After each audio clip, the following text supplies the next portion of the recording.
wabarakatuh. Alhamdulillahirabbil alamin wa bihi nasta'inu ala umurid dunya waddin. Wassalatu wassalamu ala asyrofil anbiya'i wal mursalin sayyidina wa maulana Muhammadin wa ala alihi wa sahbihi ajma'in, amma ba'd. Segala puja dan puji syukur atas kehadirat Allah Subhanahu wa Ta'ala, yang mana pada bulan Ramadan kali ini kita diberikan nikmat, kita diberikan kesehatan, juga diberikan waktu untuk mendekatkan diri kepada Allah Subhanahu wa Ta'ala. Salat serta salam tak lupa kita junjungan atas junjungan kita Nabi Agung Muhammad Sallallahu Alaihi Wasallam. Semoga kita diakui umatnya di yaumil akhirah kelak. Sahabat Fatayat semuanya, dalam video kali ini saya akan membahas sedikit tentang amaliyah Ahlus Sunnah wal Jamaah. Semoga kita bisa menerapkan amaliyah tersebut dalam kehidupan sehari-hari sebagai warga NU. Teman-teman sekalian, kalau kita bicara soal Islam di Indonesia, pasti kita tidak asing dengan tradisi-tradisi yang sudah turun-temurun di Indonesia. Tradisi ini kita kenal sebagai amaliyah aswaja.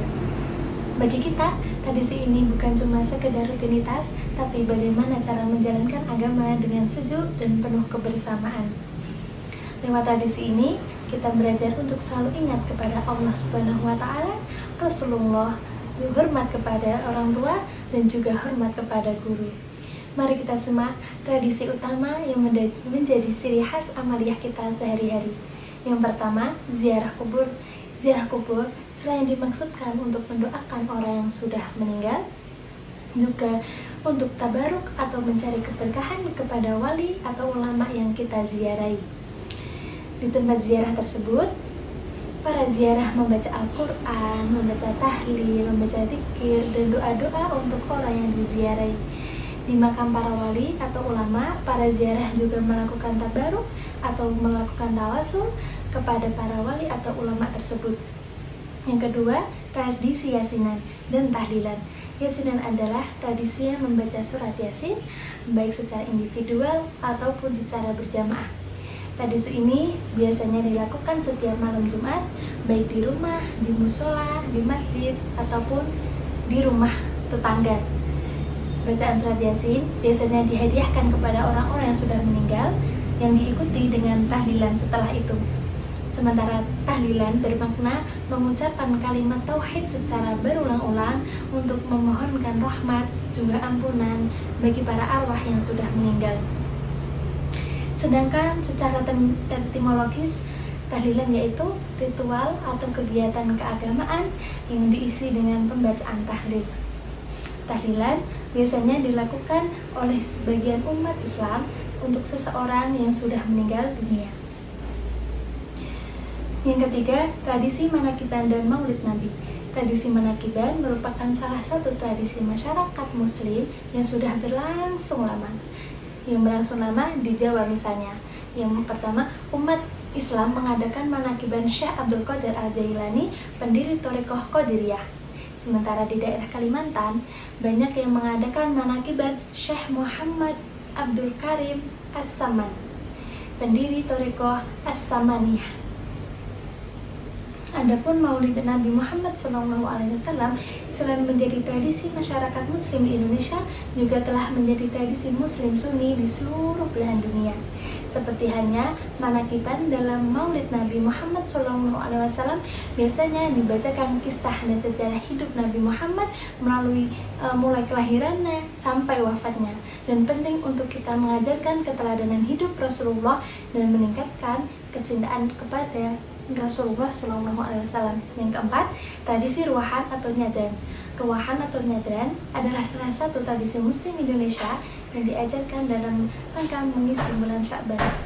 Dalam ajaran Islam, bulan Sya'ban dianggap salah satu bulan istimewa karena berdasarkan hadis Nabi Muhammad SAW, pada bulan Sya'ban perbuatan manusia dilaporkan kepada Allah Subhanahu wa Ta'ala untuk menghadapi bulan tersebut. Maka umat Islam di tanah air mengisi dengan puasa, memperbanyak sedekah, memperbanyak ibadah, dan juga berbuat kebaikan. pada malam nisfu Sya'ban atau malam 15 Sya'ban, umat Islam juga melaksanakan sunnah berjamaah dan doa bersama. Tradisi ini biasa disebut dengan istilah ruwahan. Yang kelima ada istighosah. Istighosah adalah meminta pertolongan kepada Allah Subhanahu wa Ta'ala. Kalangan umat Islam di Nusantara sangat berhubungan erat dengan tradisi istighosah ini. Istighosah sangat dianjurkan oleh agama, terutama ketika memiliki hajat dengan skala yang besar. Kemudian yang nomor 6 ada tradisi bulan Syawal. Dalam mengisi bulan Syawal, para ulama Nusantara menganjurkan kaum muslimin muslimat untuk memperbanyak bersedekah. Oleh karena itu, kaum muslimin muslimat di Indonesia memiliki tradisi bersedekah dengan bubur syafar. Bubur syafar tersebut dibuat dari beras ketan, kemudian dibagikan kepada saudara dengan sanak keluarga dan orang-orang sekitar kita yang dimaksudkan untuk menolak bala dan musibah. Selain bersedekah, sebagian umat Islam juga melakukan doa bersama di hari Rabu terakhir di bulan Syawal dan minum minuman yang dibacakan doa agar terhindar dari malapetaka. Hal ini karena ada sebuah hadis yang mengatakan bahwa hari Rabu terakhir bulan Syawal adalah hari turunnya malapetaka dan bala di dunia. Kemudian yang nomor 7 ada tradisi bulan Syuro. Dalam ajaran Islam, bulan Muharram atau orang Jawa menyebutnya biasanya dengan nama bulan Syuro merupakan salah satu bulan yang dimuliakan oleh Allah Subhanahu wa Ta'ala. Karena itu, umat Islam dianjurkan untuk berpuasa 10 hari pertama di bulan Muharram tersebut. Terlebih pada tanggal 9 dan 10 Muharram yang bertepatan dengan hari Tasu'a dan Asyura.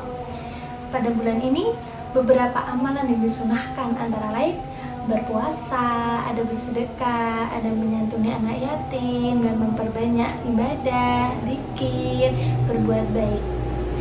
Dalam rangka menerapkan anjuran itu, masyarakat muslim di Nusantara di berbagai daerah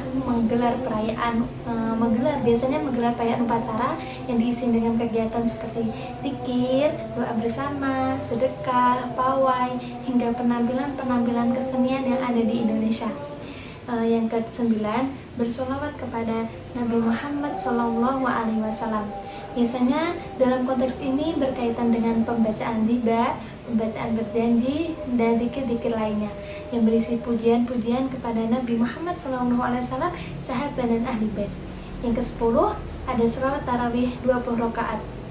Dasar-dasar tersebut digunakan NU sholat tarawih, bahwa tarawih secara berjamaah mengikuti sahabat Umar bin Khattab radhiyallahu anhu. Menjalankan 20 rakaat sholat tarawih, niat tarawih dan ditambah rakaat witir. Kemudian kesimpulannya, Islam Ahlus Sunnah wal Jamaah mengajarkan bahwa Nabi Muhammad SAW merupakan Rasul terakhir yang mempunyai keistimewaan.